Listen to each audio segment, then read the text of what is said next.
ഉത്തർപ്രദേശിലെ ഭോലെ ബാബയുടെ സത്സംഗമത്തിനിടെ തിക്കിലും തിരക്കിലും പെട്ട് അന്ന് 100ഓളം ജീവനുകളാണ് യു.പിയിൽ നഷ്ടമായത്. അത്രാസ് ജില്ലയിലെ സിക്കന്ദർ റാവു പോലീസ് സ്റ്റേഷന് പരിധിയിൽ ഫുൽറായ് ഗ്രാമത്തിൽ നടന്ന ഒരു മേളയിലാണ് അന്ന് തിക്കും തിരക്കിലും പെട്ട് ഒരുപാട് പേർ മരണപ്പെടുകയും പരിക്കേൽക്കുകയും ചെയ്തത്. അന്ന് തന്നെ തൃണമൂൽ കോൺഗ്രസ് ഗുണ്ടകൾ മനഃപൂർവ്വ സംഘർഷം ഉണ്ടാക്കാൻ ശ്രമിച്ചു എന്ന തരത്തിൽ ഇന്റലിജൻസ് റിപ്പോർട്ടുകൾ യു.പി സർക്കാരിന് കിട്ടിയിട്ടുണ്ടായിരുന്നു.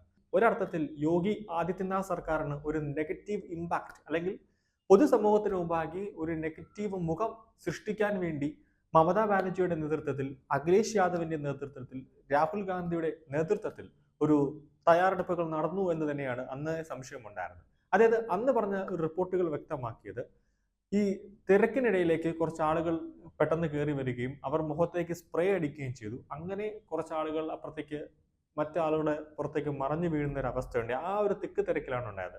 അതിനു മുമ്പേ തന്നെ അഖിലേഷ് യാദവ് അവിടെ വരികയും യു.പിയിൽ വന്നിട്ട് ഇത് ബാബയുടെ ഒരു ഓർമ്മപ്പെടുത്തുന്ന ഒരു ദിവസമായി മാറും എന്നൊക്കെ കുറച്ച് പ്രസ്താവനകൾ അന്ന് നടത്തിയിട്ടുണ്ടായിരുന്നു. അതും ഇതൊക്കെ വെച്ച് നോക്കുമ്പോൾ ഒരു സംശയം തൃണമൂൽ കോൺഗ്രസിലേക്ക് വിരൽ ചൂണ്ടുന്നു എന്ന് തന്നെ വ്യക്തമാണ്. കാരണം ഇവർ ഇതിന്റെ പിന്നിലേക്കുണ്ടോ എന്നൊരു വ്യക്തമുണ്ട്. കാരണം മൂന്നാം മോദി സർക്കാർ അധികാരത്തിൽ വന്നപ്പോൾ ആദ്യം ഇന്ത്യ മുന്നണിക്ക്, അതായത് ഇന്ത്യ സഖ്യത്തിന് കിട്ടുമെന്ന് തന്നെയാണ്, അധികാരം കിട്ടുമെന്ന് തന്നെയാണ് ഇവരുടെ കണക്ക് കൂട്ടുകൾ. പക്ഷെ ആ കണക്ക് കൂട്ടുകളെല്ലാം തന്നെ തെറ്റിച്ചുകൊണ്ടാണ് മോദി മൂന്നാമതും അധികാരത്തിൽ വന്നത്. അന്ന് മുതൽ തന്നെ ഈ ഇന്ത്യ സഖ്യത്തിലെ മുതിർന്ന നേതാക്കളെല്ലാം ഒരു വിരളി പിടിച്ച ഒരു അവസ്ഥയിലായിരുന്നു. ഈ എങ്ങനെയെങ്കിലും മോദിയെ താഴെ ഇറക്കാൻ വേണ്ടി ഏതൊക്കെ രീതിയിൽ പ്രശ്നങ്ങൾ സൃഷ്ടിക്കാൻ പറ്റുമോ അതൊക്കെ സൃഷ്ടിക്കുന്ന ഒരു അവസ്ഥയിലേക്ക് കാര്യങ്ങൾ എത്തിപ്പെട്ടു. അതുകൊണ്ട് തന്നെയാണ് ഈ കഴിഞ്ഞ ദിവസം യു.പിയിൽ മുഹറം പരിപാടി നടത്തുകയുണ്ടായി.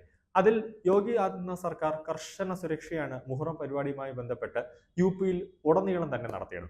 സംസ്ഥാനത്ത് പ്രശ്നബാധിത ജില്ലകൾ ഉൾപ്പെടെയുള്ള വിവിധ ഭാഗങ്ങളിൽ മുഹറം ഘോഷയാത്രകൾ ഉണ്ടായിരുന്നു. അവിടെ എല്ലാം തന്നെ ഏറെ സമാധാനപരമായ ഒരു അന്തരീക്ഷമായിരുന്നു യു.പിയിൽ ഉണ്ടായിരുന്നെന്ന് യു.പിയിലെ DGP പ്രശാന്ത് കുമാർ വ്യക്തമാക്കുന്നു.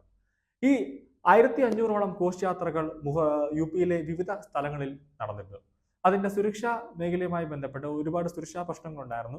അർദ്ധസൈനിക വിഭാഗങ്ങളും പോലീസ് ഉദ്യോഗസ്ഥരെല്ലാം തന്നെ യു.പിയിലെ സുരക്ഷാ മേഖലയിൽ ആദ്യമേ തന്നെ DGP വിന്യസിച്ചിട്ടുണ്ടായിരുന്നെന്ന് എടുത്തു പറയേണ്ട കാര്യമാണ്. അതായത് മുഹറം മാസത്തിൽ ആദ്യ ദിവസങ്ങൾ നടന്ന ഘോഷയാത്രകളിൽ ചിലയിടങ്ങളിൽ ചെറിയ തോതിൽ ഒരു അനിഷ്ട സംഭവങ്ങൾ റിപ്പോർട്ട് ചെയ്യപ്പെട്ടിട്ടുണ്ടായിരുന്നു. പക്ഷെ വലിയ തോതിൽ ഒരു ആക്രമണമൊന്നും ഇല്ലായിരുന്നു.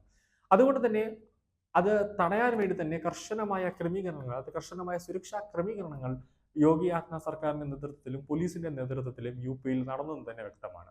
മുൻ വർഷങ്ങളിൽ താസ്യ ഘോഷയാത്ര ഉണ്ടായിരുന്നു. അത് യു.പിയിലെ ഈ മുഹറം സമയത്ത് നടക്കുന്ന ഒരു പ്രധാനപ്പെട്ട ആഘോഷമാണ്. അതിൽ ആ ഘോഷയാത്രയുമായി ബന്ധപ്പെട്ട് കഴിഞ്ഞ വർഷം ആളുകൾ മരണപ്പെടുകയും പരിക്കേൽക്കുകയും ചെയ്തിട്ടുണ്ടായിരുന്നു. കാരണം അതിന്റെ ഉയരത്തിൽ നിന്ന് ഷോക്കേറ്റ്, ആ താസ്യ പ്രതിമയിൽ നിന്നും വൈദ്യുതി കമ്പിയിൽ തട്ടി ഷോക്കേറ്റാണ് പല ആളുകൾ മരണപ്പെടുകയും പരിക്കേൽക്കുകയും ചെയ്തു. അതുകൊണ്ട് തന്നെ അങ്ങനത്തെ ഒരു സംഭവം ഉണ്ടാകാതിരിക്കാൻ വേണ്ടി ആ താസ്യ പ്രതിമയുടെ ഉയരം വരെ എത്ര അടി ഉയരം പാടുള്ളൂ എന്ന കൃത്യമായ ഒരു മാർഗനിർദ്ദേശം ജില്ലാ ഭരണകൂടം കൊടുത്തു എന്ന് തന്നെ പറയണം. ഈ മുഹറം യു.പിയിൽ തകർക്കാൻ വേണ്ടി തൃണമൂൽ കോൺഗ്രസിന്റെ നേതൃത്വത്തിൽ ആദ്യമേ തന്നെ അവരൊരു തിരക്കഥ തയ്യാറാക്കിയിട്ടുണ്ടായിരുന്നു. പക്ഷെ ആ തിരക്കഥയെല്ലാം തന്നെ യോഗി ആദിത്യനാഥ് സർക്കാരിന്റെ പോലീസ് ഉദ്യോഗസ്ഥർ ചെവി അറിയാതെ അതിനെ തകർത്ത് തൃണമൂലിന്റെ കയ്യിൽ കൊടുത്തു. അതുമായി ബന്ധപ്പെട്ട് അവിടെ യോഗി ആദിത്യനാഥ് സർക്കാരിന്റെ നേതൃത്വത്തിൽ യു.പിയിൽ പ്രശ്നം സൃഷ്ടിക്കാൻ സാധ്യതയുള്ള കുറച്ച് ഗുണ്ടാ ലിസ്റ്റിൽപ്പെട്ട തൃണമൂൽ കോൺഗ്രസ്സുകാരുണ്ടായിരുന്നു. അവരെയൊക്കെ തന്നെ കരുതൽ തടങ്കലിലേക്ക് വെച്ചിട്ടാണ് യു.പിയിൽ ഈ മുഹറം ആഘോഷം നടത്തിയത്. അതായത് യു.പിയിൽ സമാധാനപരമായിരുന്നു മുഹറം ആഘോഷം എന്ന് തന്നെ എടുത്തു പറയേണ്ട കാര്യമാണ്. ഒരു തരത്തിലുമുള്ള ആക്രമണങ്ങളോ അടിയോ സംഘർഷമോ ഒന്നും തന്നെ ഇതുവരെയായിട്ട് യു.പിയിൽ റിപ്പോർട്ട് ചെയ്തില്ല എന്നത് പോലീസിന്റെ കർശനമായ നിരീക്ഷണവും കർശനമായ സുരക്ഷാ ക്രമീകരണവും കൊണ്ട് തന്നെയാണ് യു.പിയിൽ ഇപ്രാവശ്യം നല്ല രീതിയിൽ ഒരു പ്രശ്നവും ഉണ്ടാകാതെ, അല്ലെങ്കിൽ ഒരു മരണവും ഉണ്ടാകാതെ, ഒരു അപകടവും ഉണ്ടാകാതെ മുഹറം ആഘോഷം നല്ല രീതിയിൽ യു.പിയിൽ നടത്താൻ സാധിച്ചു എന്നത് യോഗിയുടെ ഒരു വിജയം തന്നെയാണെന്ന് എടുത്തു പറയേണ്ടതാണ്.